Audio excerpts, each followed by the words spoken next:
தமிழ் சினிமாவுல யார் அந்த பையன், நான் தான் அந்த பையன் அப்படின்ற அளவுக்கு ரொம்பவே கஷ்டப்பட்டு நொந்து நூலாகி வந்த நடிகர்கள் யார் யார் அப்படின்றத வாங்க பார்க்கலாம். நம்ம தனுஷ் அவர்கள் இருக்காருங்க. இவரெல்லாம் ஹீரோ மெட்டீரியலே கிடையாது. அது இல்லாம சினிமா படம்லாம் இவருக்கு எதுக்கு அப்படிலாம் கேட்டவங்களுக்கு முன்னாடி சினிமாவே பேசுற அளவுக்கு தன்னோட தரத்தை இன்னைக்கு உயர்த்தி காட்டியிருக்காருங்க தனுஷ் அவர்கள்.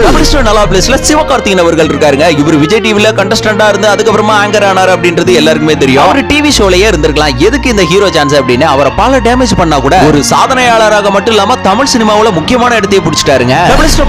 விஜய் சேதுபதி அவர்கள் இருக்காருங்க. ஒரு படத்துல ஒரு டயலாக் கிடைக்குமா அப்படின்னு அன்னைக்கு அவ்வளவு ஏங்கி இருக்காரு. அந்த டயலாக் வேற ஒருத்தனுக்கு இருந்தது.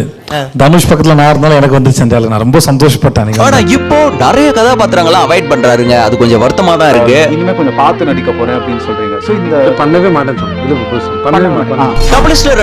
தளபதி விஜய் அவர்கள் இருக்காருங்க. இவருக்கு வந்த விமர்சனங்கள் நான் சொல்லி உங்களுக்கு தெரிய தேவையில்ல, எல்லாருக்குமே தெரிஞ்ச ஒரு விஷயம் தான். சரிப்பா, ரெண்டாவது பிளேஸ்ல விஜய் போட்டாச்சு, எப்படி நம்பர் 1ல தான் அவரை போடுவாங்க அப்படின்னு ரசிகர்கள் எதிர்பார்த்துட்டு இருப்பாங்க. ஆனா நம்பர் 1ல இருக்கவர் மிக முக்கியமானவர். அந்த நடிகர் வந்து முதல் படம் தோல்வியை சந்திச்சா கூட அந்த முதல் படத்துல இவருக்கு காலை உணவை கூட கொடுக்காம கஷ்டப்படுத்தி இருக்காங்க. அன்னைக்கு உணவோட கஷ்டத்தை புரிஞ்சவரு இன்னைக்கு அதே ஃபீல்டுல அந்த உணவுக்கான முக்கியத்துவத்தை கொடுத்திருக்காரு. அவர் வேற யாரும் இல்ல, கேப்டன் விஜயகாந்த் அவர்கள் தான்.